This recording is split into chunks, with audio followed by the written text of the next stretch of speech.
Hai, halo, assalamualaikum warahmatullahi wabarakatuh. Welcome back to my channel with me, Anggi Dewinta.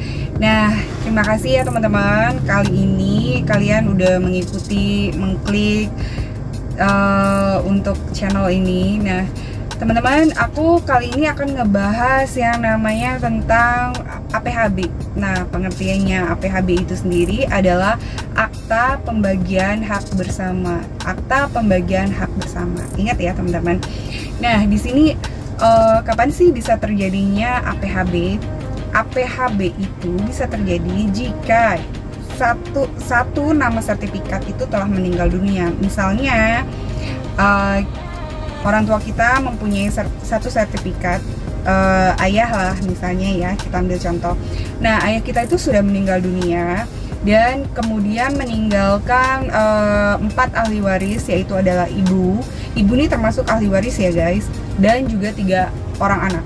Nah, APHB ini termasuk yang namanya rangkaian turun waris juga nih guys, walaupun berbeda dengan yang namanya waris. Waris ini pure sendiri itu berbeda dengan APHB gitu. Nah, kalau yang namanya perbedaan itu nanti aku akan ngebahas, tapi kita akan ngebahas terlebih dahulu tentang perhitungan pajaknya nih guys. Nah, perlu diketahui satu catatan penting, jika APHB itu dan waris itu perbedaan cara perhitungan pajaknya juga jauh berbeda ya guys. Nah, kalau APHB ini ada yang namanya pajak penjual dan ada yang namanya pajak pembeli nih guys, jangan salah ya. Nah, kalau waris itu tidak ada pajak penjual. Diingat, waris tidak ada yang namanya pajak penjual atau yang kita kenal sebagai PPh, itu nggak ada kalau di waris. At least khususnya untuk turun waris garis lurus ya, antara ayah dan anak atau ibu dan anak ya guys ya. Itu dia. Nah, kalau untuk perhitungan pajak penjual dan perhitungan pajak pembeli di dalam APHB, biasanya kalau di dalam AJB kan kita terpatok kepada nilai transaksi. Tapi kalau APHB itu sendiri guys, kita terpatok pada NJOP, yaitu nilai jual objek pajak nih guys ya. Oke. Nah, di sini aku akan ngejelasin lebih jelasnya. Simak ya. Perhitungan pajak BPHTB dalam APHB, di mana nilai NJOP dikurangi 60 juta. 60 juta ini adalah NPOP TKP ya, per daerah, lalu dikali 5%. Akan tetapi kita harus mencari terlebih dahulu nih NJOP caranya. Nah, mencari NJOP ini caranya adalah luas di sertifikat dibagi jumlah ahli waris dikali ahli waris dikurangin 1. Nah, walaupun terkadang kita harus melihat luas sertifikat tidak sama dengan luas PBB ya guys, tapi yang kita pakai dan kita lihat tetap harus luas sertifikat ya. And next, pajak BPHTB dalam perhitungan waris ya guys. NJOP dikurangin 300 juta lalu dikali 5%. Nah, jadi di sini adalah perbedaannya, pengurangannya 300 juta ya guys, jika itu waris. Nah, jadi jika nilai NJOP-nya di bawah 300 juta, maka bisa dipastikan pajak BPHTB-nya itu adalah nihil ya guys, alias gratis di spendanya ya. Nah, lalu bagaimana nih dengan PPh-nya? Nah, untuk PPh APHB menggunakan NJOP dikali 2,5%. Ingat ya, NJOP dikali 2,5%. Sedangkan untuk PPh waris tidak ada PPh dalam waris, terutama waris garis lurus ya guys.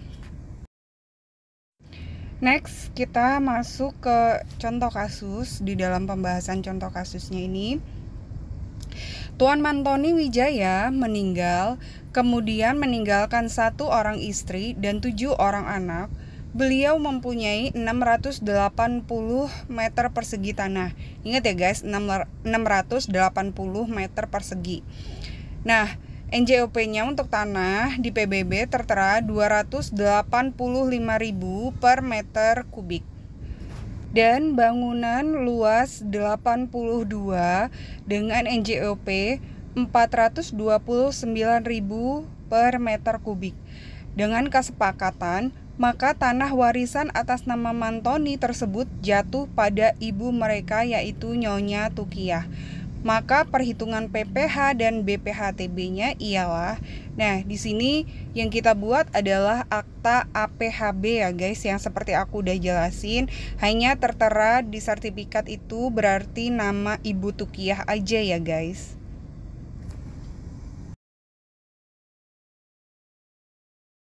Nah, ingat rumusnya tadi ya, kita harus mencari NJOP-nya dulu, yaitu luas tanah dibagiin jumlah ahli waris dikali ahli waris kurang 1, yaitu adalah luas tanah 680 dibagi 8, lalu dikaliin 7, karena 8 dikurangin 1 tadi.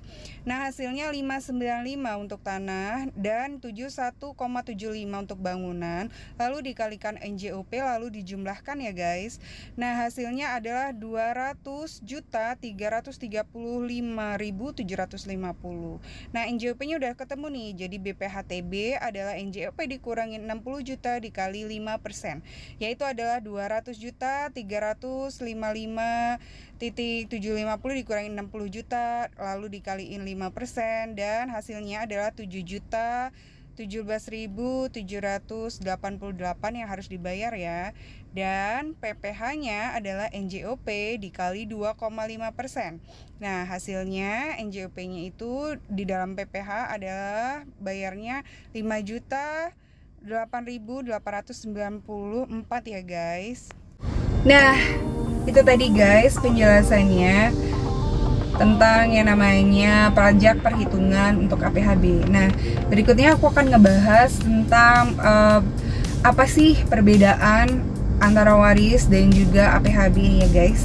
Nah, kalau APHB itu adalah sepakat, para ahli waris itu sepakat untuk hanya satu nama saja yang tertera di sertifikat.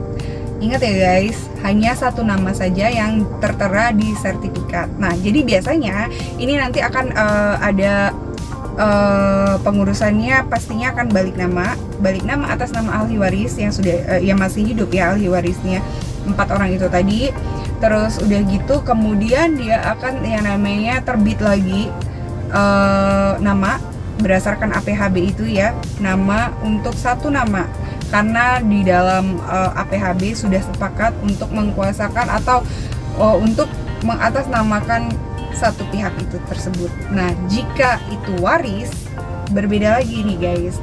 Kalau itu pure waris biasanya itu akan timbul yang namanya sertifikat baru sesuai dengan bagian-bagian tanahnya. Jadi sertifikat itu akan terbit lagi nama untuk pemecahan-pemecahannya gitu. Jadi misalnya Pak Mamat ini meninggal, terus udah gitu ahli warisnya ada 4.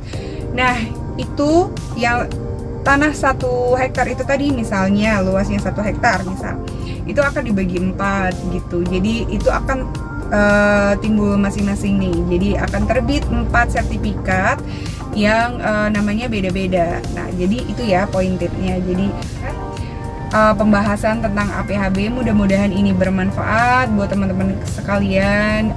Ilmu ini juga cukup membantu. Jangan lupa dukungan untuk channel ini ya guys. Nah, di sini aku akan ngebagikan ilmu-ilmu yang insya Allah bermanfaat deh buat kalian. So, jangan lupa comment, like, and subscribe. Bye bye. Terima kasih. Assalamualaikum warahmatullahi wabarakatuh.